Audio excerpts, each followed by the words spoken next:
Brigada Balita Nationwide. Brigada Balita Nationwide.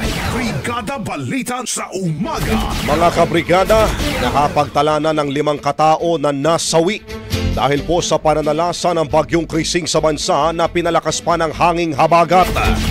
Ayon sa National Disaster Risk Reduction and Management Council, wala po sa nasabing bilang, isa pa lamang sa mga ito ang kumpirmadong patay na mula ho sa Caraga Region, habang ang 4 na iba pa ay patuloy na vine-verify ng mga otoridad.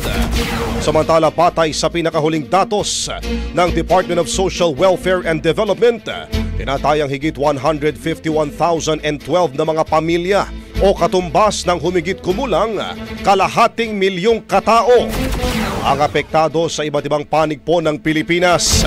Sa kasalukuyan, umabot na umano sa 165 million pesos ang tinatayang pinsala sa infrastruktura na dulot ng masamang panahon. Brigada Balita. Ang bahaging ito ay hatid sa atin ng DriveMax Herbal Capsule. Lalaking angat, tumatagal.